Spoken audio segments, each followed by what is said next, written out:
Assalamualaikum warahmatullahi wabarakatuh. Selamat datang kembali di channel YouTube saya, Amri Ilma. Dan kita berada di video membaca terjemahan Al-Quran Bahasa Indonesia 30 juz selama 30 hari bulan Ramadan tahun 2026 atau 1447 Hijriah. Nah, sebelum memulai, saya mengingatkan diri saya sendiri terkait dengan motivasi saya, yaitu bahwa Al-Quran itu harus dipelajari, harus ditadaburi, dan karena selama ini saya belum pernah membaca arti dari Al-Quran secara utuh, maka di kesempatan kali ini saya ingin memaksa diri saya untuk bisa membaca terjemahan Al-Quran secara lengkap dari mulai surat Al-Fatihah sampai dengan surat An-Nas selama bulan Ramadan 1447 Hijriah ini. Sebelum akhirnya mudah-mudahan setelah itu kita semua bisa melanjutkan untuk membaca tafsirnya, yaitu pemahaman terhadap ayat, dan juga nantinya bisa mentadaburi atau merenungkan Al-Quran dan mengaitkannya dengan kehidupan kita sehari-hari. Nah, sebelum kita mulai, mari kita membaca doa belajar terlebih dahulu. Bismillahirrahmanirrahim. Rabbi shrahli sadri wa yassirli amri wahlul 'uqdatam min lisani yafqahu qawli.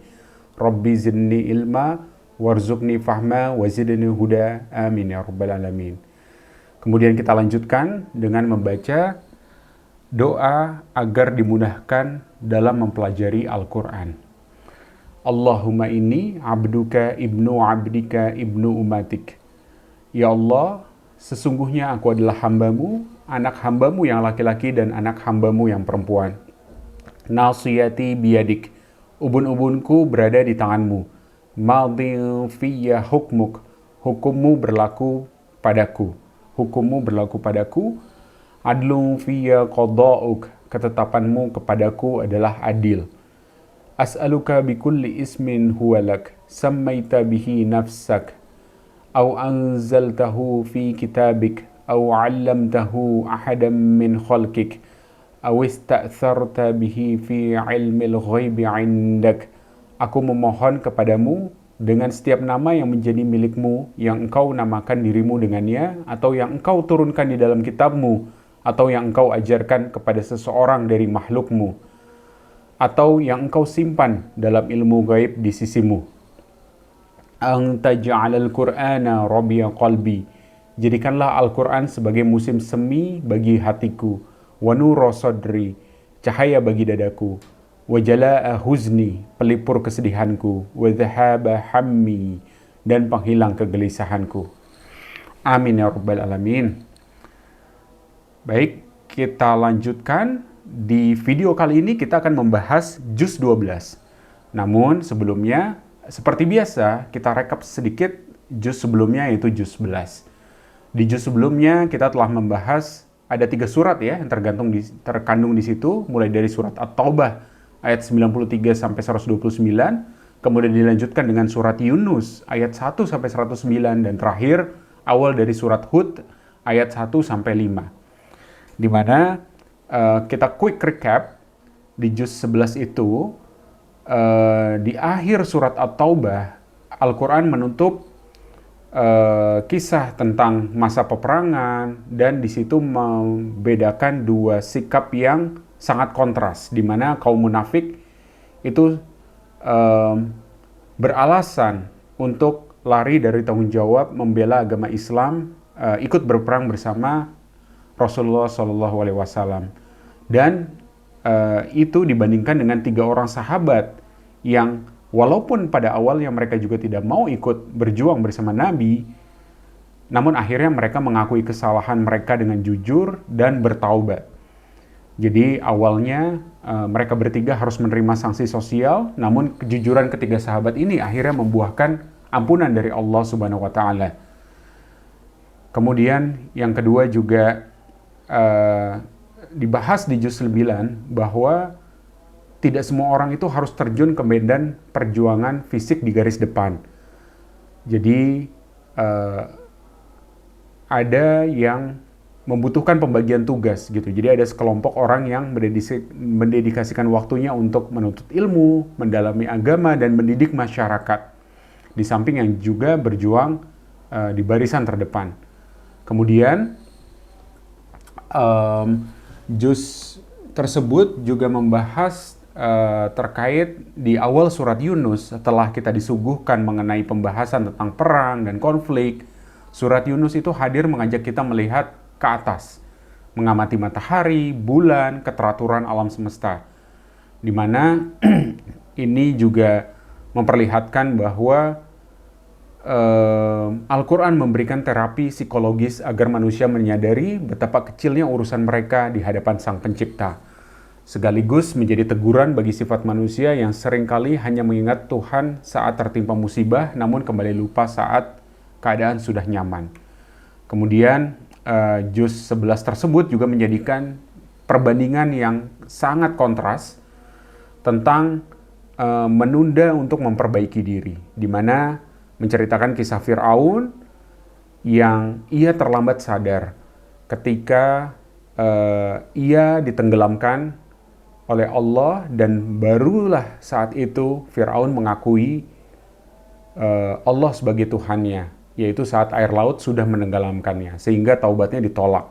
Sebaliknya, kaum Nabi Yunus mewakili kerendahan hati, mereka segera membuang egonya, bertaubat sebelum bencana benar-benar turun, sehingga akhirnya mereka diselamatkan. Kemudian, juz 11 tersebut ditutup dengan awal dari surat Hud, yang menyatakan bahwa ayat-ayat Al-Quran itu disusun dengan sangat rapi, dengan kokoh, dengan terperinci. Dan ini menjadi satu pondasi agar manusia tidak ragu dan memusatkan seluruh pengabdiannya hanya kepada Allah Subhanahu wa Ta'ala. Nah, itu sekilas tentang rekap dari juz 11, dan sekarang kita akan membahas sedikit juga ya, quick preview juz 12 agar kita memiliki peta ketika nantinya kita membaca arti dari juz 12 ini. Jadi juz 12 ini terdiri dari 2 surat. Yang pertama adalah melanjutkan surat Hud ya, ayat 6 sampai 123, dan bagian pertama dari surat Yusuf ayat 1 sampai 52. Di sini di bagian pertama, yaitu di surat Hud gitu ya. Surat Hud ini dikenal sebagai surat yang sangat berat. Bahkan Nabi Muhammad SAW pernah bersabda bahwa surat Hud telah membuat rambut beliau beruban karena beratnya perintah untuk tetap teguh atau istiqomah di dalamnya. Di sini ada beberapa bagian, ada beberapa segmen ya. Jadi segmen yang pertama ayat 6 sampai 24 itu dibuka dengan satu pengingat yang menenangkan bahwa tidak ada satupun makhluk melata di bumi kecuali Allah yang menanggung rezekinya. Jadi setiap rezeki makhluk yang ada di bumi itu sudah ditanggung oleh Allah. Setelah itu Al-Quran juga menyoroti sifat manusia yang mudah berputus asa saat nikmat dicabut dan menjadi sombong saat nikmat diberikan. Ini adalah persiapan mental sebelum membaca kisah-kisah berat di ayat-ayat selanjutnya. Di segmen kedua ada kisah Nabi Nuh dan ujian keluarganya, diceritakan detail peristiwa banjir besar, di mana puncaknya itu bukan pada saat air yang menenggelamkan bumi, melainkan pada detik-detik saat Nabi Nuh itu melihat anak kandungnya sendiri menolak naik ke dalam kapal dan akhirnya tenggelam. Jadi di sini memperlihatkan bahwa hidayah itu adalah murni milik Allah.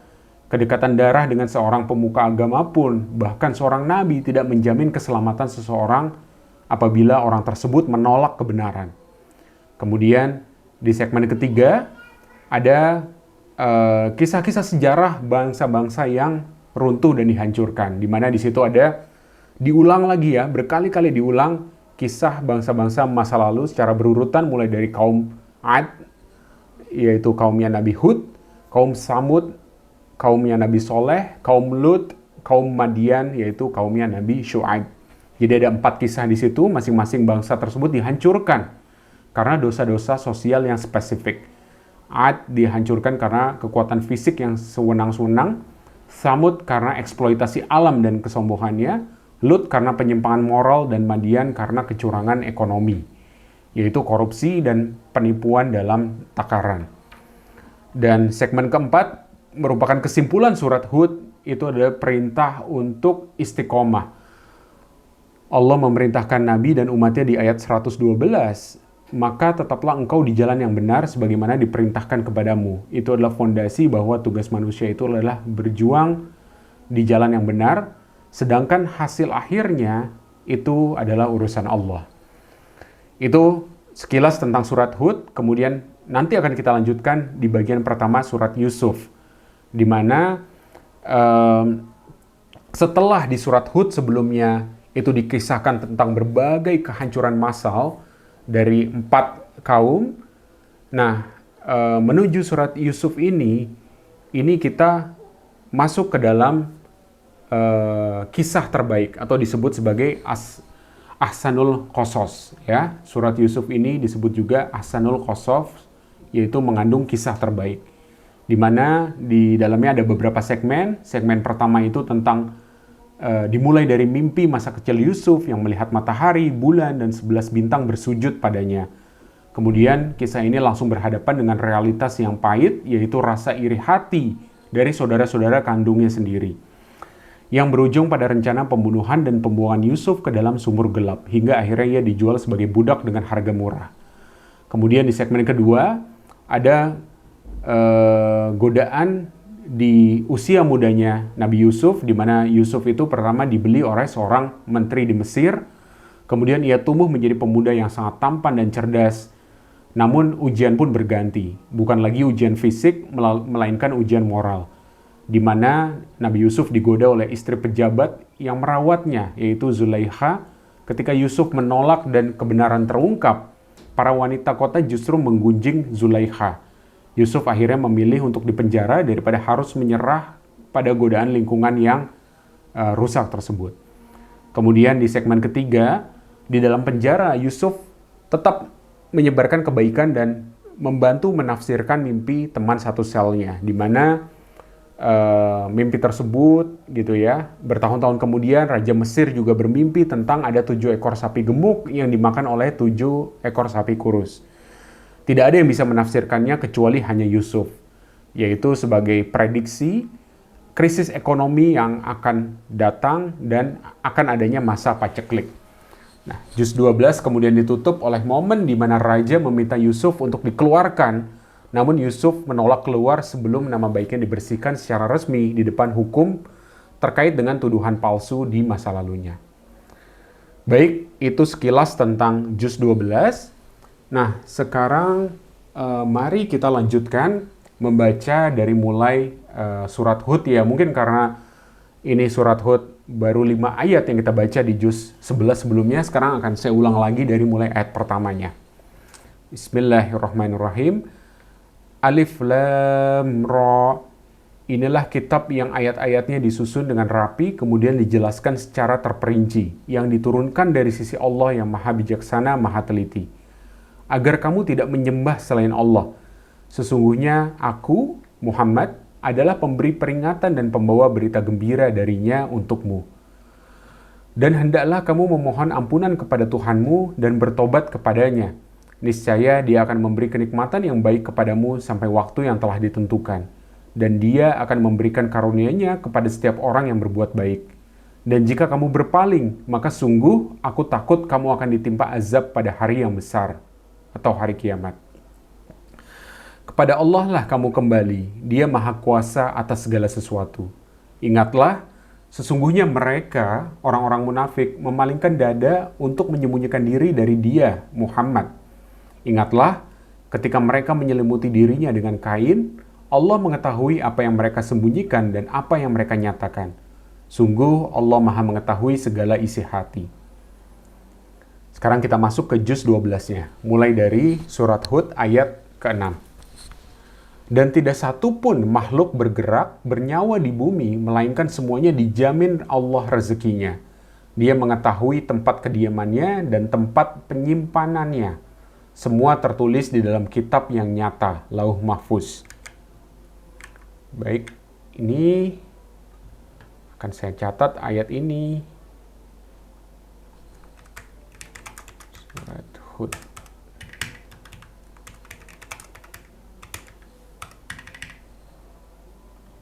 Saya copy. copy paste ya. Ayat 6. Allah menjamin rezeki setiap makhluknya. Ayat 7, dan dialah yang menciptakan langit dan bumi dalam 6 masa, dan arasy-Nya di atas air, agar dia menguji siapakah di antara kamu yang lebih baik amalnya.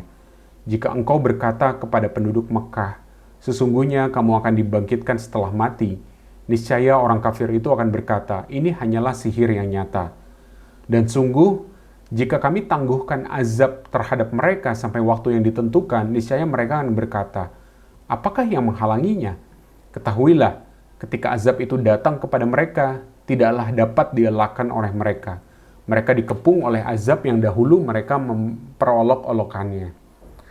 Dan jika kami berikan rahmat kami kepada manusia, kemudian rahmat itu kami cabut kembali, pastilah dia menjadi putus asa dan tidak berterima kasih.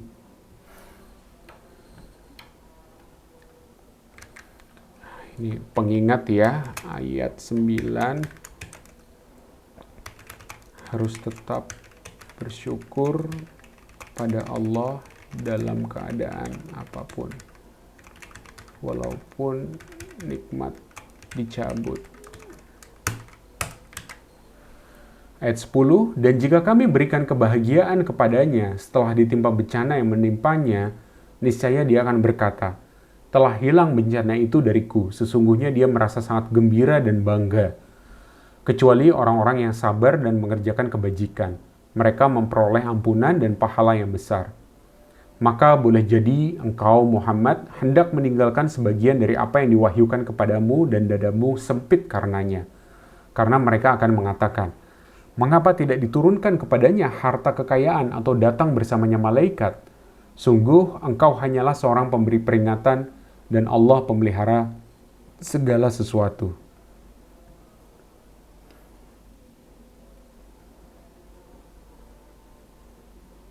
Jadi orang-orang kafir itu ketika Nabi Muhammad menyampaikan apa yang diwahyukan kepadanya, malah mengatakan, kenapa Nabi Muhammad tidak diturunkan kepadanya harta, kekayaan gitu ya, atau datang bersamanya malaikat gitu. Mungkin agar itu alasan agar mereka ingin lebih percaya gitu. Ayat 13, bahkan mereka mengatakan, dia, Muhammad, telah membuat-buat Al-Quran itu. Katakanlah, kalau demikian, datangkanlah 10 surat semisal dengannya Al-Quran yang dibuat-buat, dan ajaklah siapa saja di antara kamu yang sanggup selain Allah, jika kamu orang-orang yang benar. Maka, jika mereka tidak memenuhi tantanganmu, maka katakanlah, ketahuilah bahwa Al-Quran itu diturunkan dengan ilmu Allah, dan bahwa tidak ada Tuhan selain Dia. Maka, maukah kamu berserah diri masuk Islam? Barang siapa menghendaki kehidupan dunia dan perhiasannya, pasti kami berikan balasan penuh atas pekerjaan mereka di dunia dengan sempurna, dan mereka di dunia tidak akan dirugikan. Itulah orang-orang yang tidak memperoleh sesuatu di akhirat kecuali neraka. Dan sia-sialah di sana apa yang telah mereka usahakan di dunia, dan terhapuslah apa yang telah mereka kerjakan.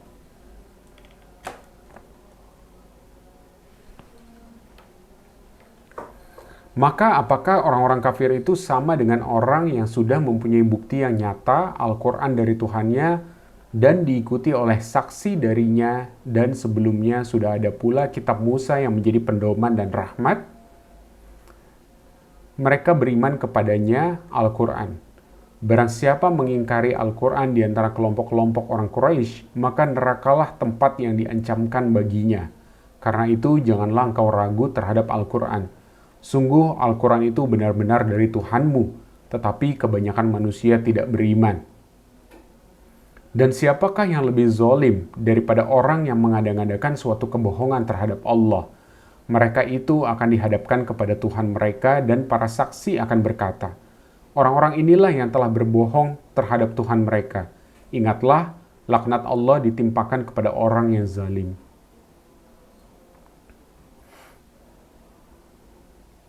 Footnote, para saksi akan berkata, di sini yang dimaksud dengan para saksi adalah malaikat, nabi-nabi, dan anggota badannya sendiri. Lanjut, ayat 19. yaitu mereka yang menghalangi dari jalan Allah dan menghendaki agar jalan itu bengkok. Dan mereka itulah orang yang tidak percaya adanya hari kiamat. Mereka tidak mampu menghalangi siksaan Allah di bumi dan tidak akan ada bagi mereka penolong selain Allah. Azab itu dilipat gandakan kepada mereka. Mereka tidak mampu mendengar kebenaran dan tidak dapat melihatnya. Mereka itulah orang yang merugikan dirinya sendiri dan lenyaplah dari mereka apa yang selalu mereka ada-adakan. Pasti mereka itu menjadi orang yang paling rugi di akhirat. Sesungguhnya orang-orang yang beriman, mengerjakan kebajikan dan merendahkan diri kepada Tuhan, mereka itu penghuni surga, mereka kekal di dalamnya. Perumpamaan kedua golongan, orang kafir dan mukmin, seperti orang buta dan tuli dengan orang yang dapat melihat dan mendengar. Samakah kedua golongan itu? Maka tidakkah kamu mengambil pelajaran? Dan sungguh, kami telah mengutus Nuh kepada kaumnya. Dia berkata, sungguh, aku ini adalah pemberi peringatan yang nyata bagi kamu. Agar kamu tidak menyembah selain Allah, aku benar-benar khawatir kamu akan ditimpa azab pada hari yang sangat pedih. Maka para pemuka yang kafir dari kaumnya berkata, kami tidak melihat engkau, melainkan hanyalah seorang manusia biasa seperti kami, dan kami tidak melihat orang yang mengikuti engkau, melainkan orang yang hina-dina di antara kami yang lekas percaya. Kami tidak melihat kalian memiliki suatu kelebihan apapun atas kami. Bahkan kami tidak menganggap kalian adalah para pendusta. Dia, Nuh, berkata, wahai kaumku, apa pendapatmu jika aku mempunyai bukti yang nyata dari Tuhanku dan aku diberi rahmat dari sisinya? Sedangkan rahmat itu disamarkan bagimu. Apa kami akan memaksa kamu untuk menerimanya padahal kamu tidak menyukainya? Dan wahai kaumku, aku tidak meminta harta kepada kamu sebagai imbalan atas seruanku. Imbalanku hanyalah dari Allah, dan aku sekali-kali tidak akan mengusir orang yang telah beriman. Sungguh, mereka akan bertemu dengan Tuhannya, dan sebaliknya aku memandangmu sebagai kaum yang bodoh. Dan wahai kaumku, siapakah yang akan menolongku dari azab Allah jika aku mengusir mereka? Tidakkah kamu mengambil pelajaran? Dan aku tidak mengatakan kepadamu bahwa aku mempunyai gudang-gudang rezeki dan kekayaan dari Allah, dan aku tidak mengetahui yang gaib, dan tidak pula mengatakan bahwa sesungguhnya aku adalah malaikat, dan aku tidak juga mengatakan kepada orang yang dipandang hina oleh penglihatanmu, bahwa Allah tidak akan memberikan kebaikan kepada mereka. Allah lebih mengetahui apa yang ada pada diri mereka. Sungguh, jika demikian aku benar-benar termasuk orang-orang yang zalim. Mereka berkata, wahai Nuh, sungguh engkau telah berbantah dengan kami dan engkau telah memperpanjang bantahanmu terhadap kami. Maka datangkanlah kepada kami azab yang engkau ancamkan jika kamu termasuk orang yang benar. Dia, Nuh, menjawab, hanya Allah yang akan mendatangkan azab kepadamu jika Dia menghendaki dan kamu tidak akan dapat melepaskan diri. Dan nasihatku tidak akan bermanfaat bagimu sekalipun aku ingin memberi nasihat kepadamu. Kalau Allah hendak menyesatkan kamu, Dia adalah Tuhanmu dan kepadanya lah kamu dikembalikan. Bahkan mereka, orang kafir, berkata, dia cuma mengada-ngada saja.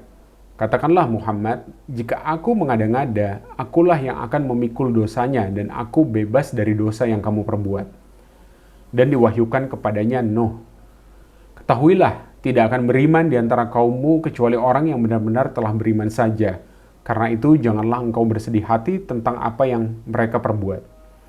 Dan buatlah kapal itu dengan pengawasan dan petunjuk wahyu kami, dan janganlah engkau bicara dengan aku tentang orang-orang yang zalim.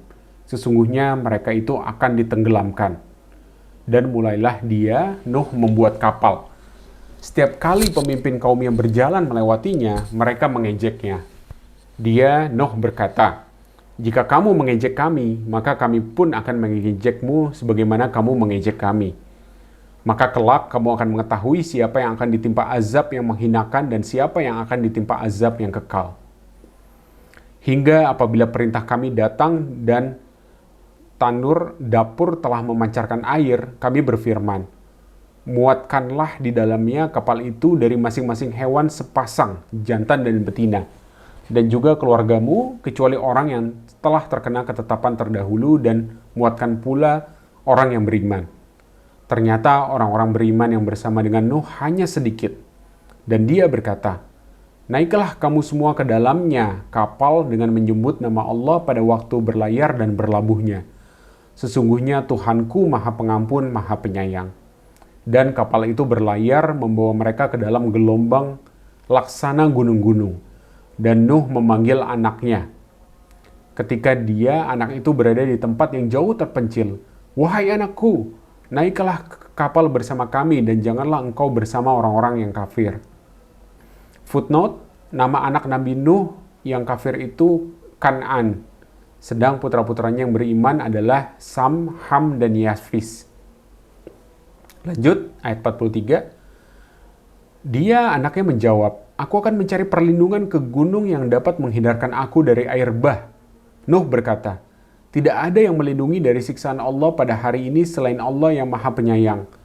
Dan gelombang menjadi penghalang antara keduanya. Maka dia, anak itu termasuk orang yang ditenggelamkan.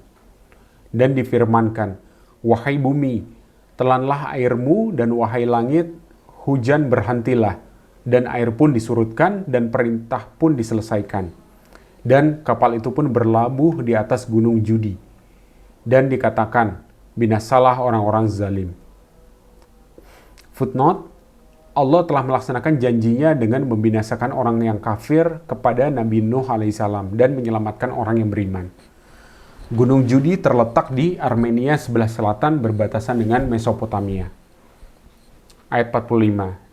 Dan Nuh memohon kepada Tuhannya sambil berkata, "Ya Tuhanku, sesungguhnya anakku adalah termasuk keluargaku dan janjimu itu pasti benar. Engkau adalah hakim yang paling adil."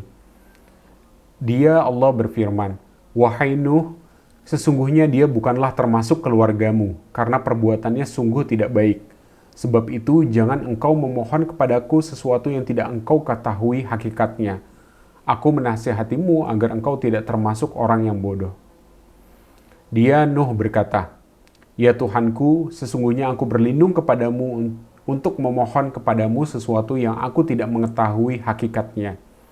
Kalau engkau tidak mengampuniku dan tidak menaruh belas kasihan kepadaku, niscaya aku termasuk orang yang rugi." Difirmankan, "Wahai Nuh, turunlah dengan selamat, sejahtera, dan penuh keberkahan dari kami, bagimu dan bagi semua umat mukmin yang bersamamu. Dan ada umat-umat yang kami beri kesenangan dalam kehidupan dunia, kemudian mereka akan ditimpa azab kami yang pedih." Itulah sebagian dari berita-berita gaib yang kami wahyukan kepadamu, Muhammad. Tidak pernah engkau mengetahuinya dan tidak pula kaummu sebelum ini. Maka bersabarlah, sungguh kesudahan yang baik adalah bagi orang yang bertakwa. Ayat 49. Perintah bersabar untuk mendapatkan kesudahan yang baik. Ayat 50. Dan kepada kaum Ad, kami utus saudara mereka, Hud.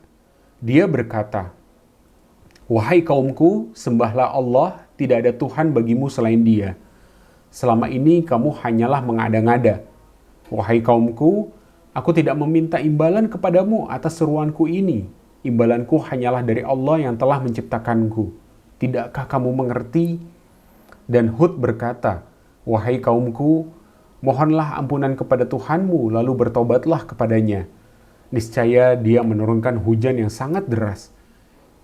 Dia akan menambahkan kekuatan di atas kekuatanmu, dan janganlah kamu berpaling menjadi orang yang berdosa." Mereka kaum Ad berkata, "Wahai Hud, engkau tidak mendatangkan suatu bukti yang nyata kepada kami, dan kami tidak akan meninggalkan sesembahan kami karena perkataanmu, dan kami tidak akan mempercayaimu. Kami hanya mengatakan bahwa sebagian sesembahan kami telah menimpakan penyakit gila atas dirimu." Dia Hud menjawab, "Sesungguhnya aku bersaksi kepada Allah dan saksikanlah bahwa aku berlepas diri dari apa yang kamu persekutukan dengan selainnya. Sebab itu, jalankanlah semua tipu dayamu terhadapku dan jangan kamu tunda lagi. Sesungguhnya aku bertawakal kepada Allah Tuhanku dan Tuhanmu. Tidak satupun makhluk bergerak bernyawa, melainkan Dialah yang memegang ubun-ubunnya atau menguasainya. Sungguh, Tuhanku di jalan yang lurus adil. Maka jika kamu berpaling, maka sungguh aku telah menyampaikan kepadamu apa yang menjadi tugasku sebagai rasul kepadamu. Dan Tuhanku akan mengganti kamu dengan kaum yang lain, sedang kamu tidak dapat mendatangkan mudarat kepadanya sedikit pun. Sesungguhnya Tuhanku maha pemelihara segala sesuatu. Dan ketika azab kami datang, kami selamatkan Hud dan orang-orang yang beriman bersamanya dengan rahmat kami. Kami selamatkan pula mereka di akhirat dari azab yang berat. Dan itulah kisah kaum Ad yang mengingkari tanda-tanda kekuasaan Tuhan. Mereka mendurhakai rasul-rasulnya dan menuruti perintah semua penguasa yang sewenang-wenang lagi durhaka. Dan mereka selalu diikuti dengan laknat di dunia ini dan begitu pula di hari kiamat. Ingatlah, kaum Ad itu ingkar kepada Tuhan mereka. Sungguh binasalah kaum Ad, umat Hud itu. Dan kepada kaum Samud, kami utus saudara mereka, Soleh. Dia berkata, wahai kaumku, sembahlah Allah, tidak ada Tuhan bagimu selain Dia. Dia telah menciptakanmu dari bumi, tanah, dan menjadikanmu pemakmurnya. Karena itu, mohonlah ampunan kepadanya, kemudian bertobatlah kepadanya. Sesungguhnya Tuhanku sangat dekat rahmatnya dan memperkenankan doa hambanya.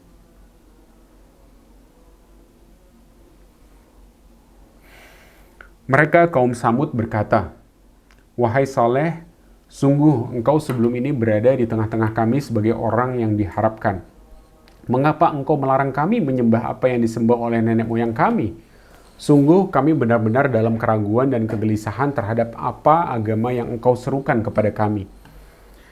Dia Soleh berkata, wahai kaumku, terangkanlah kepadaku jika aku mempunyai bukti yang nyata dari Tuhanku dan diberinya aku rahmat kenabian darinya. Maka siapa yang menolongku dari azab Allah jika aku mendurhakainya? Maka kamu hanya akan menambah kerugian kepadaku. Dan wahai kaumku, inilah unta betina dari Allah sebagai mukjizat untukmu. Sebab itu biarkanlah dia makan di bumi Allah dan janganlah kamu mengganggunya dengan gangguan apapun yang akan menyebabkan kamu segera ditimpa azab.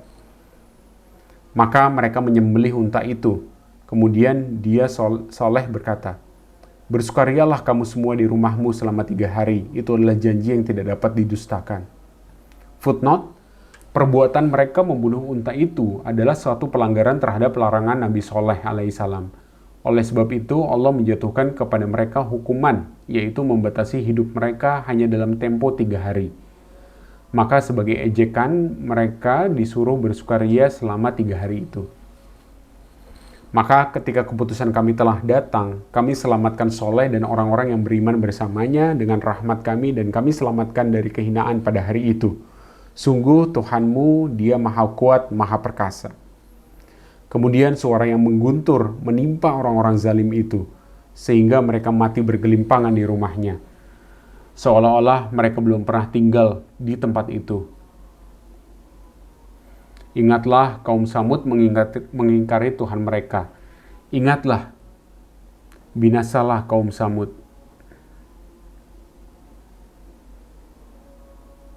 Footnote, demikian cepatnya mereka dihancurkan oleh guntur itu, sehingga mereka hancur lebur tanpa bekas, seolah-olah mereka tidak pernah ada. Dan para utusan kami, para malaikat, telah datang kepada Ibrahim dengan membawa kabar gembira. Mereka mengucapkan selamat. Dia Ibrahim menjawab, selamat atas kamu. Maka tidak lama kemudian Ibrahim menyuguhkan daging anak sapi yang dipanggang. Maka ketika dilihatnya tangan mereka tidak menjamahnya, dia Ibrahim mencurigai mereka dan merasa takut kepada mereka. Mereka, malaikat berkata, jangan takut, sesungguhnya kami diutus kepada kaum Lut. Dan istrinya berdiri lalu dia tersenyum. Maka kami sampaikan kepadanya kabar gembira tentang kelahiran Ishak dan setelah Ishak akan lahir Yakub. Dia istrinya berkata, sungguh ajaib. Mungkinkah aku akan melahirkan anak padahal aku sudah tua dan suamiku ini sudah sangat tua? Ini benar-benar sesuatu yang ajaib. Mereka para malaikat berkata, mengapa engkau merasa heran tentang ketetapan Allah? Itu adalah rahmat dan perkara Allah. Dicurahkan kepada kamu, wahai Ahlul Bait, Sesungguhnya Allah Maha Terpuji, Maha Pengasih. Maka ketika rasa takut hilang dari Ibrahim dan kabar gembira telah datang kepadanya, dia pun bersoal jawab dengan para malaikat kami tentang kaum Lut.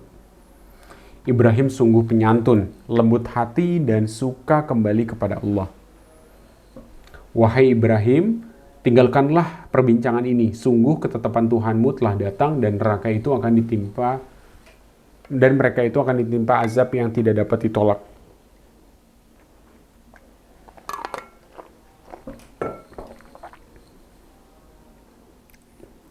Dan ketika para utusan kami, para malaikat itu datang kepada Lut, dia merasa curiga dan dadanya merasa sempit karena kedatangannya.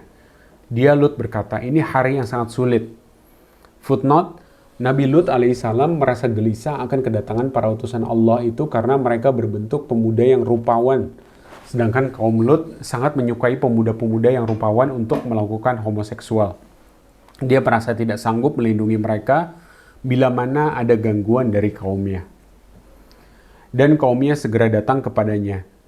Dan sejak dahulu mereka selalu melakukan perbuatan keji. Lut berkata, wahai kaumku, inilah putri-putri negeriku, mereka lebih suci bagimu. Maka bertawakallah kepada Allah dan janganlah kamu mencemarkan namaku terhadap tamuku ini. Tidak adakah di antaramu orang yang berakal? Mereka menjawab, sesungguhnya engkau pasti tahu bahwa kami tidak mempunyai hasrat terhadap putri-putrimu, dan engkau tentu mengetahui apa yang sebenarnya kami kehendaki. Dia, Lut, berkata, sekiranya aku mempunyai kekuatan untuk menolakmu, atau aku dapat berlindung kepada keluarga yang kuat, tentu aku lakukan. Mereka, para malaikat berkata, wahai Lut, sesungguhnya kami adalah para utusan Tuhanmu. Mereka tidak akan dapat mengganggu kamu, sebab itu pergilah bersama keluargamu pada akhir malam, dan jangan ada seorang pun di antara kamu yang menoleh ke belakang kecuali istrimu. Sesungguhnya dia juga akan ditimpa siksaan yang menimpa mereka. Sesungguhnya saat terjadinya siksaan bagi mereka itu pada waktu subuh. Bukankah subuh itu sudah dekat? Maka ketika keputusan kami datang, kami menjungkir balikan negeri kaum Lut, dan kami hujani mereka bertubi-tubi dengan batu dari tanah yang terbakar, yang diberi tanda oleh Tuhanmu, dan siksaan itu tiadalah jauh dari orang-orang yang zalim. Dan kepada penduduk Madian, kami utus saudara mereka Syuaib.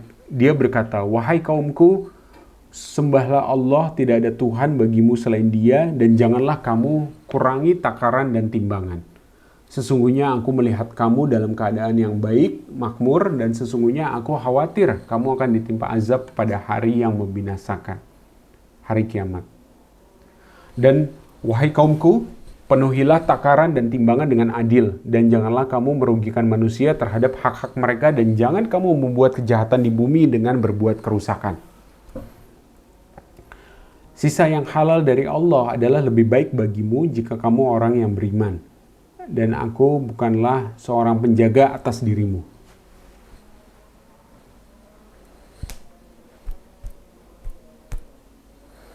Mereka berkata, wahai Syuaib, apakah sholatmu yang menyuruhmu agar kami meninggalkan apa yang disembah oleh nenek moyang kami, atau melarang kami mengelola harta kami menurut cara yang kami kehendaki? Sesungguhnya engkau benar-benar orang yang sangat penyantun dan pandai. Footnote, perkataan ini mereka ucapkan untuk mengejek Nabi SAW. Ayat 88. Dia, Syuaib, berkata, wahai kaumku, terangkan padaku jika aku mempunyai bukti yang nyata dari Tuhanku dan aku dianugerahinya rezeki yang baik. Pantaskah aku menyalahi perintahnya? Aku tidak bermaksud menyalahi kamu terhadap apa yang aku larang darinya. Aku hanya bermaksud mendatangkan perbaikan selama aku masih sanggup. Dan petunjuk yang aku ikuti hanya dari Allah. Sesungguhnya bertawakal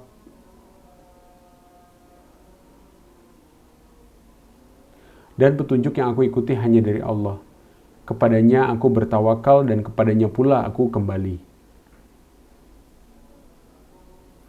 Dan wahai kaumku, janganlah pertentangan antara aku dengan kamu menyebabkan kamu berbuat dosa, sehingga kamu ditimpa siksaan seperti yang menimpa kaum Nuh, kaum Hud, atau kaum Soleh. Sedang kaum Lut tidak jauh dari kamu.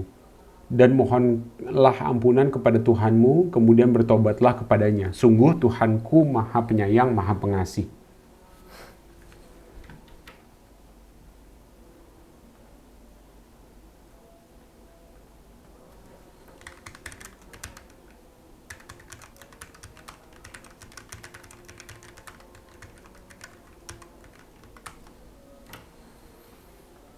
Mereka berkata, "Wahai Syuaib, kami tidak banyak mengerti tentang apa yang engkau katakan itu, sedang kenyataannya kami memandang engkau seorang yang lemah di antara kami. Kalau tidak karena keluargamu, tentu kami telah merajam engkau, sedang engkau pun bukan seorang yang berpengaruh di lingkungan kami." Dia Syuaib menjawab, "Wahai kaumku, apakah keluargaku lebih terhormat menurut pandanganmu daripada Allah? Bahkan dia kamu tempatkan di belakangmu, diabaikan. Ketahuilah, pengetahuan Tuhanku meliputi apa yang kamu kerjakan."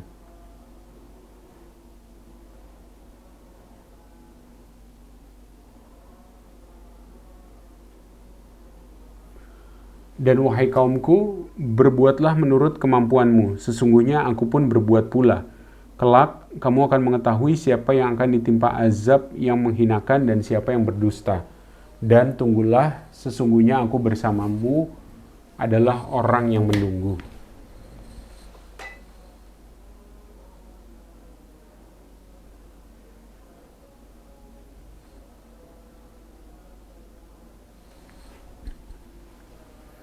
Maka ketika keputusan kami datang, kami selamatkan Syuaib dan orang-orang yang beriman bersamanya dengan rahmat kami.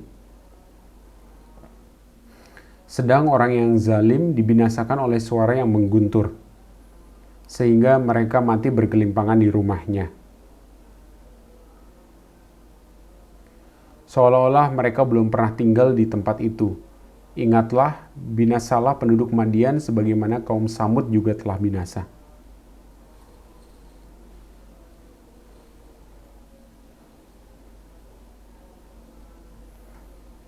Dan sungguh kami telah mengutus Musa dengan tanda-tanda kekuasaan kami dan bukti yang nyata kepada Fir'aun dan para pemuka kaumnya, tetapi mereka mengikuti perintah Fir'aun, padahal perintah Fir'aun bukanlah perintah yang benar. Dia, Fir'aun, berjalan di depan kaumnya di hari kiamat, lalu membawa mereka masuk ke dalam neraka. Neraka itu seburuk-buruk tempat yang dimasuki. Dan mereka diikuti dengan laknat di sini, dunia, dan begitu pula pada hari kiamat. Laknat itu seburuk-buruk pemberian yang diberikan. Itulah beberapa berita tentang negeri-negeri yang telah dibinasakan, yang kami ceritakan kepadamu Muhammad. Di antara negeri-negeri itu, sebagian masih ada bekas-bekasnya dan ada pula yang telah musnah. Dan kami tidak menzalimi mereka, tetapi merekalah yang menzalimi diri mereka sendiri. Karena itu tidak bermanfaat sedikit pun bagi mereka sesembahan yang mereka sembah selain Allah. Ketika siksaan Tuhanmu datang, sesembahan itu hanya menambah kebinasaan bagi mereka.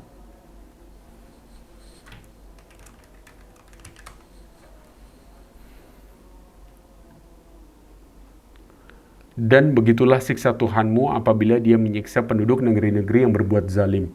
Sungguh, siksanya sangat pedih, sangat berat. Sesungguhnya pada yang demikian itu pasti terdapat pelajaran bagi orang-orang yang takut kepada azab akhirat. Itulah hari ketika semua manusia dikumpulkan untuk dihisap, dan itulah hari yang disaksikan oleh semua makhluk. Dan kami tidak akan menunda kecuali sampai waktu yang sudah ditentukan. Ketika hari itu datang, tidak seorang pun yang berbicara, kecuali dengan izinnya. Maka di antara mereka ada yang sengsara dan ada yang berbahagia. Maka adapun orang-orang yang sengsara, maka tempatnya di dalam neraka. Di sana mereka mengeluarkan dan menarik nafas dengan merintih. Mereka kekal di dalamnya selama ada langit dan bumi, kecuali jika Tuhanmu menghendaki yang lain. Sungguh Tuhanmu Maha Pelaksana terhadap apa yang Dia kehendaki.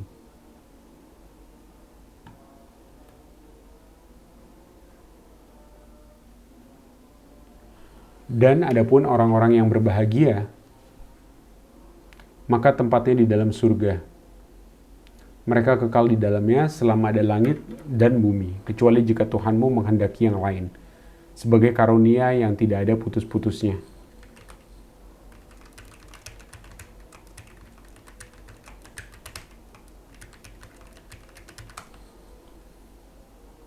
Maka janganlah engkau Muhammad ragu-ragu tentang apa yang mereka sembah. Mereka menyembah sebagaimana nenek moyang mereka dahulu menyembah. Kami pasti akan menyempurnakan pembalasan terhadap mereka tanpa dikurangi sedikit pun. Dan sungguh kami telah memberikan kitab Taurat kepada Musa lalu berselisihkan oleh kaumnya. Dan kalau tidak ada ketetapan yang terdahulu dari Tuhanmu, niscaya telah dilaksanakan hukuman di antara mereka. Sungguh mereka orang kafir Mekah benar-benar dalam kebimbangan dan keraguan terhadapnya Al-Quran.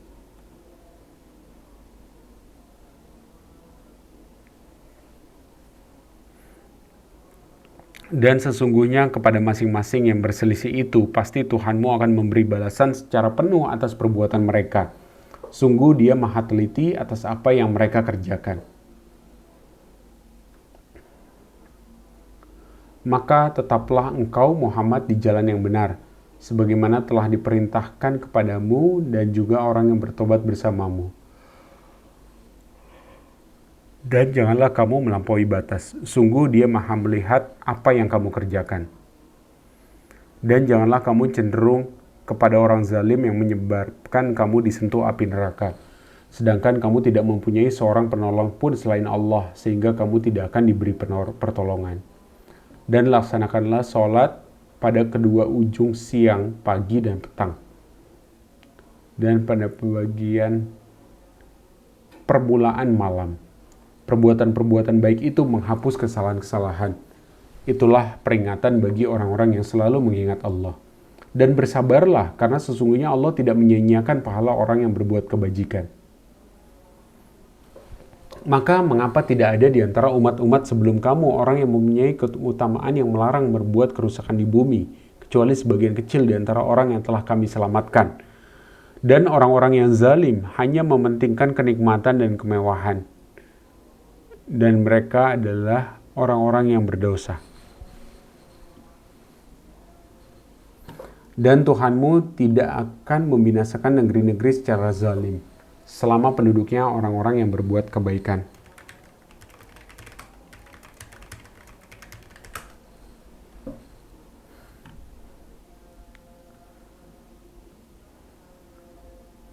Dan jika Tuhanmu menghendaki, tentu Dia jadikan umat manusia itu umat yang satu, tetapi mereka senantiasa berselisih pendapat.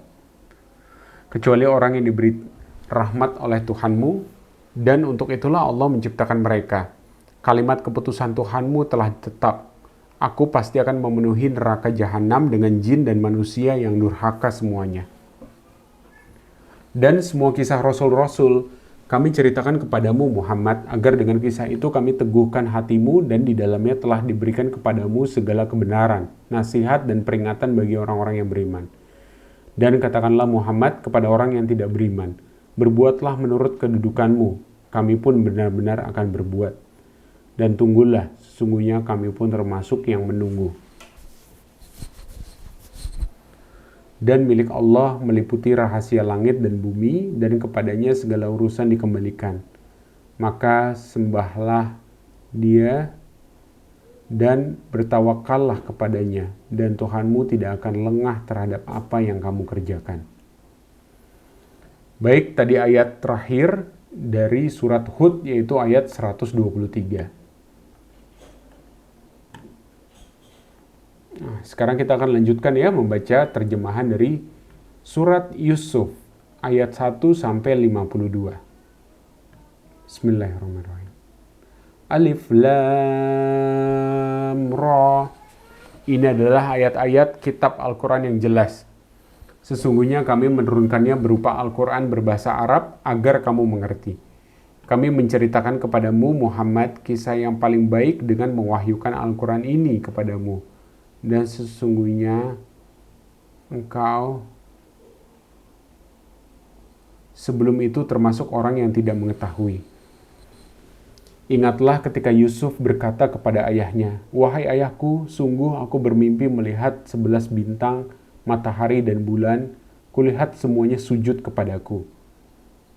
Dia, ayahnya berkata, "Wahai anakku, janganlah engkau ceritakan mimpimu kepada saudara-saudaramu.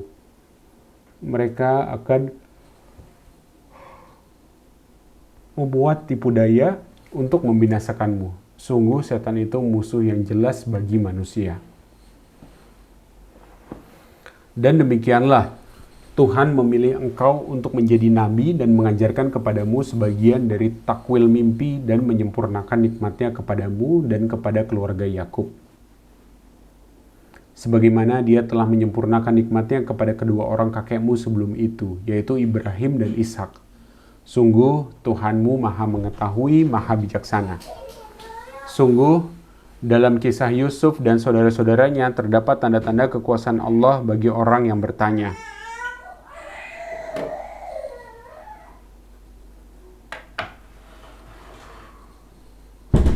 Ketika mereka berkata, "Sesungguhnya Yusuf dan saudaranya Bunyamin lebih dicintai ayah daripada kita, padahal kita adalah satu golongan yang kuat. Sungguh ayah kita dalam kekeliruan yang nyata."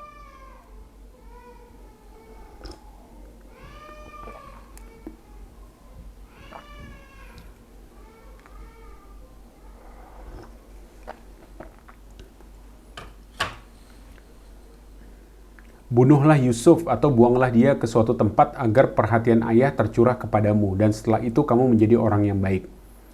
Seorang di antara mereka berkata, "Janganlah kamu membunuh Yusuf, tetapi jebloskan saja dia ke dasar sumur, agar dia dipungut oleh sebagian musafir, jika kamu hendak berbuat." Mereka berkata, "Wahai ayah kami, mengapa engkau tidak mempercayai kami terkait Yusuf, padahal sesungguhnya kami semua menginginkan kebaikan baginya. Biarkanlah dia pergi bersama kami besok pagi, agar dia bersenang-senang dan bermain-main, dan kami pasti menjaganya." Dia, Yakub, berkata, "Sesungguhnya kepergian kamu bersama dia, Yusuf, sangat menyedihkanku, dan aku khawatir dia dimakan serigala, sedang kamu lengah darinya." Sesungguhnya mereka berkata, "Jika dia dimakan serigala, padahal kami kelompok yang kuat, maka tentu kami menjadi orang-orang yang merugi." Maka ketika mereka membawanya dan sepakat memasukkannya ke dasar sumur, kami wahyukan kepadanya, "Engkau kelak pasti akan menceritakan perbuatan ini kepada mereka, sedang mereka tidak menyadari." Jadi ketika Yusuf dibawa oleh saudara-saudaranya, sebenarnya Allah sudah mewahyukan kepada Nabi Yusuf bahwa nanti suatu saat pasti Nabi Yusuf itu akan menceritakan perbuatan ini kepada mereka, kepada saudara-saudaranya, namun saudara-saudaranya tidak menyadari. Kemudian mereka datang kepada ayah mereka pada petang hari sambil menangis. Mereka berkata, "Wahai ayah kami, sesungguhnya kami pergi berlomba dan kami tinggalkan Yusuf di dekat barang-barang kami, lalu dia dimakan serigala. Dan engkau tentu tidak akan percaya kepada kami, sekalipun kami berkata benar." Dan mereka datang membawa baju gamisnya yang berlumuran darah palsu. Dia, Yakub, berkata, "Sebenarnya hanya dirimu sendirilah yang memandang baik urusan yang buruk itu. Maka hanya bersabar itulah yang terbaik bagiku. Dan kepada Allah saja tempat memohon pertolongannya terhadap apa yang kamu ceritakan." Dan datanglah sekelompok musafir. Mereka menyuruh seseorang mengambil air. Lalu dia menurunkan timbanya, dia berkata, "Oh, senangnya, ini ada seorang anak muda." Kemudian mereka menyembunyikannya sebagai barang dagangan. Dan Allah Maha mengetahui apa yang mereka kerjakan. Dan mereka menjualnya Yusuf dengan harga murah, yaitu beberapa dirham saja, sebab mereka tidak tertarik kepadanya. Dan orang dari Mesir yang membelinya berkata kepada istrinya, "Berikanlah kepadanya tempat dan layanan yang baik. Mudah-mudahan dia bermanfaat bagi kita atau kita pungut dia sebagai anak." Dan demikianlah kami memberikan kedudukan yang baik kepada Yusuf di negeri Mesir, agar kami ajarkan kepadanya takwil mimpi, dan Allah berkuasa terhadap urusannya, tetapi kebanyakan manusia tidak mengerti. Footnote, orang dari Mesir yang membeli Yusuf itu seorang pembesar Mesir Al-Aziz, biasa dikenal dengan nama Kitfir. Dalam sebagian kitab tafsir disebutkan nama istrinya Ra'il, dan ada juga yang menyebut Zulaikha atau Zalekha. Namun riwayat yang menyebutkan nama-nama tersebut tidak dapat dipertanggungjawabkan. Ayat 22. Dan ketika dia telah cukup dewasa, kami berikan kepadanya kekuasaan dan ilmu. Demikianlah kami memberi balasan kepada orang-orang yang berbuat baik. Ini saya catat dulu ayatnya.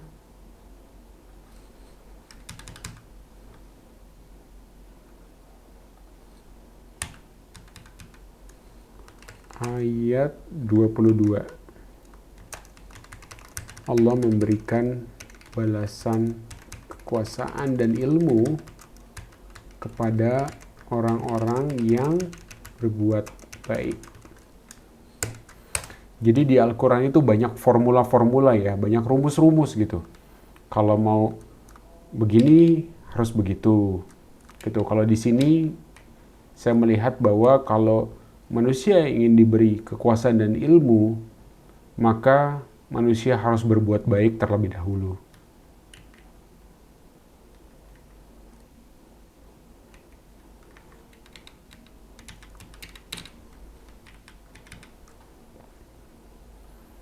Semoga kita senantiasa bisa menjadi orang-orang yang terus berbuat baik. Ayat 23. Dan perempuan yang dia Yusuf tinggal di rumahnya menggoda dirinya. Lalu dia menutup pintu-pintu seraya berkata, marilah mendekat kepadaku. Yusuf berkata, aku berlindung kepada Allah, sungguh tuanku telah memperlakukanku dengan baik. Sesungguhnya orang yang zalim itu tidak akan beruntung. Dan sungguh perempuan itu telah berhasrat kepadanya, Yusuf, dan Yusuf pun berkehendak kepadanya. Sekiranya dia tidak melihat tanda dari Tuhannya, demikianlah kami palingkan darinya keburukan dan kekejian. Sungguh dia Yusuf termasuk hamba kami yang terpilih.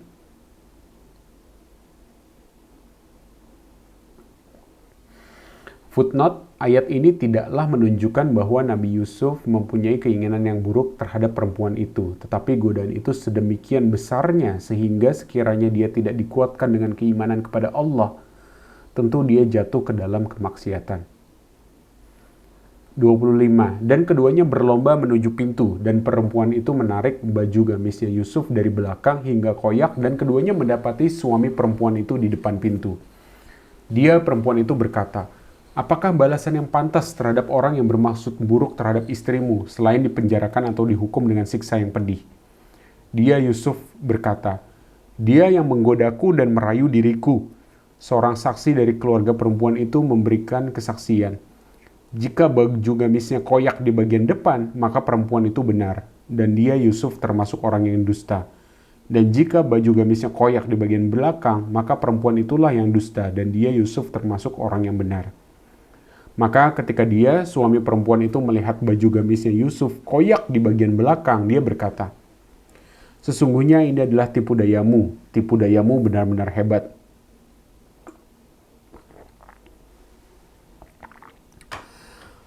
Wahai Yusuf, lupakanlah ini dan istriku, mohonlah ampunan atas dosamu, karena engkau termasuk orang yang bersalah. Dan perempuan-perempuan di kota berkata, istri Al-Aziz menggoda dan merayu pelayannya untuk menundukkan dirinya. Pelayannya benar-benar membuatnya mabuk cinta. Kami pasti memandang dia dalam kesesatan yang nyata. Maka ketika perempuan itu mendengar cercaan mereka, diundangnyalah perempuan-perempuan itu dan disediakannya tempat duduk bagi mereka. Dan kepada masing-masing mereka dibelikan sebilah pisau untuk memotong jamuan. Kemudian dia berkata kepada Yusuf, keluarlah, tampakkan dirimu kepada mereka. Ketika perempuan-perempuan itu melihatnya, mereka terpesona kepadanya.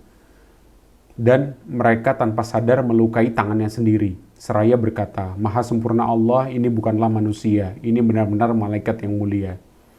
Dia, istri Al-Aziz, berkata, Itulah orangnya yang menyebabkan kamu mencela aku karena aku tertarik kepadanya. Dan sungguh aku telah menggoda untuk menundukkan dirinya tetapi dia menolak. Jika dia tidak melakukan apa yang aku perintahkan kepadanya, niscaya dia akan dipenjarakan dan dia akan menjadi orang yang hina. Yusuf berkata, "Wahai Tuhanku, penjara lebih aku sukai daripada memenuhi ajakan mereka. Jika aku tidak engkau hindarkan dari tipu daya mereka, niscaya aku akan cenderung untuk memenuhi keinginan mereka dan tentu aku termasuk orang yang bodoh." Maka Tuhan memperkenankan doa Yusuf dan dia menghindarkan Yusuf dari tipu daya mereka. Dialah yang maha mendengar, maha mengetahui. Kemudian timbul pikiran pada mereka setelah melihat tanda-tanda kebenaran Yusuf bahwa mereka harus memenjarakannya sampai waktu tertentu. Dan bersama dia masuk pula 2 orang pemuda ke dalam penjara. Salah satunya berkata, "Sesungguhnya aku bermimpi memeras anggur." Dan lainnya berkata, "Aku bermimpi membawa roti di atas kepalaku. Sebagiannya dimakan burung. Berikanlah kepada kami takwilnya. Sesungguhnya kami memandangmu termasuk orang yang berbuat baik."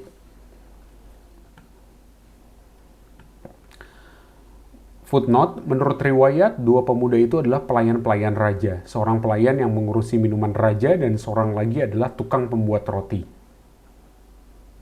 Ya, tadi ada 2 orang pemuda yang masuk penjara di sel yang sama dengan Yusuf dan menceritakan mimpinya bahwa yang satu bermimpi memeras anggur sedangkan yang satu lagi bermimpi membawa roti di atas kepalanya dan sebagiannya dimakan burung. Kemudian Yusuf berkata, "Sebelum makanan yang akan diberikan kepadamu berdua datang, maka aku telah dapat menerangkan takwilnya.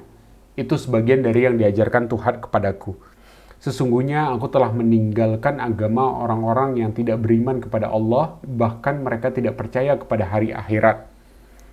Dan aku mengikuti agama nenek moyangku, Ibrahim, Ishak, dan Yakub.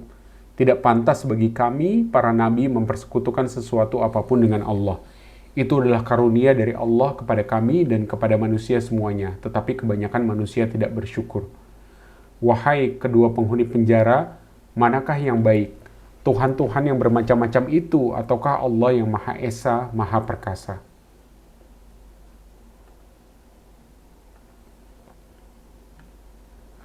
Apa yang kamu sembah selain Dia hanyalah nama-nama yang kamu buat-buat, baik oleh kamu sendiri maupun oleh nenek moyangmu. Allah tidak menurunkan suatu keterangan pun tentang hal nama-nama itu. Keputusan itu hanyalah milik Allah. Dia telah memerintahkan agar kamu tidak menyembah selain Dia. Itulah agama yang lurus, tetapi kebanyakan manusia tidak mengetahui. Wahai kedua penghuni penjara, salah seorang di antara kamu akan bertugas menyediakan minuman khamar bagi tuannya. Adapun seorang lagi, dia akan disalib, lalu burung memakan sebagian kepalanya. Telah terjawab perkara yang kamu tanyakan kepadaku.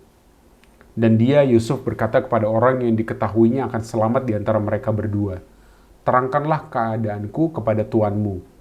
Maka setan menjadikan dia lupa untuk menerangkan keadaan Yusuf kepada tuannya. Karena itu dia, Yusuf, tetap berada di dalam penjara beberapa tahun lamanya.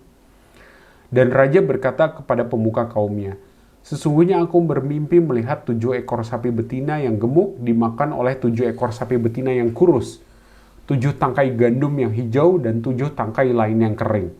Wahai orang yang terkemuka, terangkanlah kepadaku tentang takwil mimpiku itu, jika kamu dapat menakwilkan mimpi." Mereka menjawab, "Itu mimpi-mimpi yang kosong dan kami tidak mampu menakwilkan mimpi itu."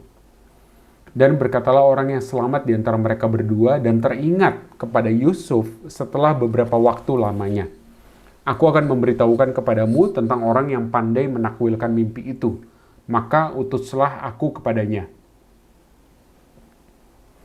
Yusuf, wahai orang yang sangat dipercaya, terangkanlah kepada kami takwil mimpi tentang 7 ekor sapi betina gemuk yang dimakan oleh 7 ekor sapi betina kurus, 7 tangkai gandum yang hijau dan 7 tangkai lainnya yang kering, agar aku kembali kepada orang-orang itu agar mereka mengetahuinya.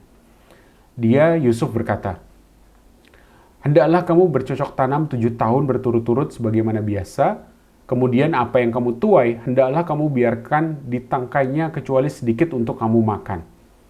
Kemudian setelah itu akan datang 7 tahun yang sangat sulit, yang menghabiskan apa yang kamu simpan untuk menghadapinya.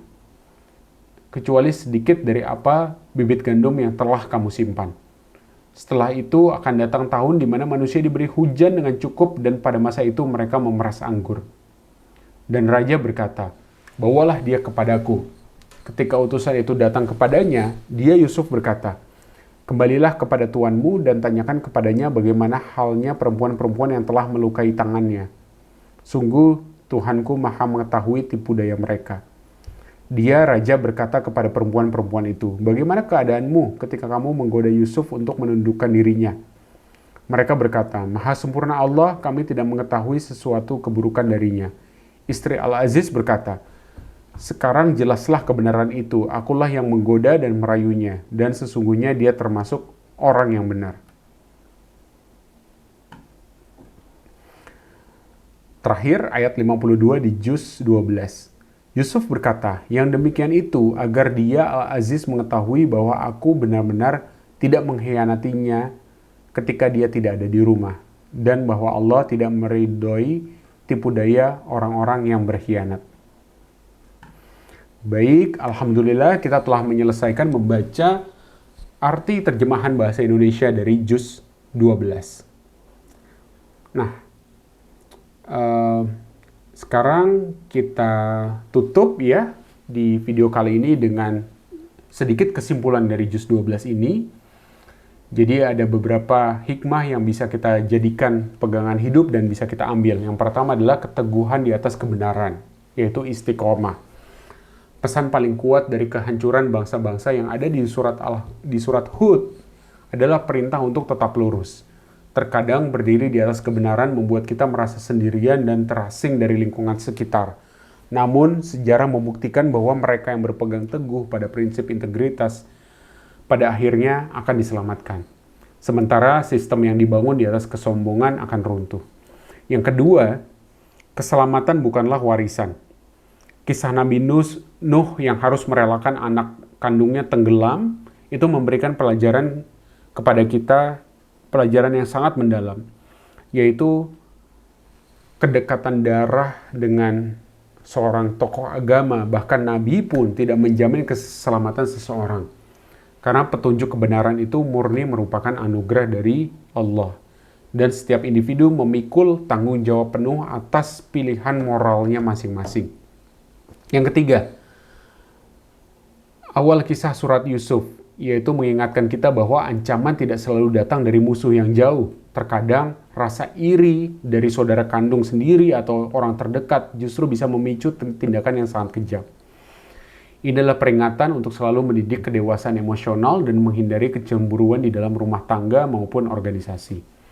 Yang keempat, Nabi Yusuf digoda di puncak usia mudanya oleh wanita yang memiliki kedudukan. Dalam situasi yang sangat tertutup, ia memiliki segala celah untuk melakukan kesalahan tanpa diketahui oleh orang lain. Namun, ia memilih mempertahankan integritasnya. Pesan ini sangat kuat, bahwa memilih kesulitan fisik atau penjara itu jauh lebih mulia daripada harus mengorbankan kehormatan diri dan mengkhianati amanah. Terakhir, hikmah yang kelima, ada skenario Allah yang sempurna dan tersembunyi. Jadi penderitaan beruntun yang dialami oleh Nabi Yusuf, mulai dari dibuang ke sumur, dijual menjadi budak, difitnah, dipenjara, pada saat kejadian pasti terasa sangat-sangat pedih dan sangat tidak adil. Namun semua musibah itu ternyata adalah suatu rangkaian yang disusun oleh Allah untuk mengantarkannya menjadi seorang pemimpin besar. Ini mengajarkan bahwa rencana Allah seringkali berbeda dengan cara yang sangat halus dan tidak terduga di balik penderitaan manusia. Jadi secara keseluruhan mungkin saya bisa simpulkan bahwa juz 12 ini menanamkan sebuah prinsip bahwa ujian seberat apapun, baik berupa penolakan dari masyarakat luas maupun pengkhianatan dari orang terdekat, itu hanyalah proses pembentukan karakter. Jika kita merespons ujian tersebut dengan kesabaran, integritas, dan keyakinan, maka akhir ceritanya pasti akan membawa kebaikan. Wallahu a'lam bishawab. Terima kasih banyak. Segala yang benar datangnya dari Allah dan segala kesalahan datangnya dari diri saya sendiri. Akhir kata, saya mohon maaf apabila ada salah ucap dan salah perkataan. Wabillahi taufiq wal hidayah. Wassalamualaikum warahmatullahi wabarakatuh.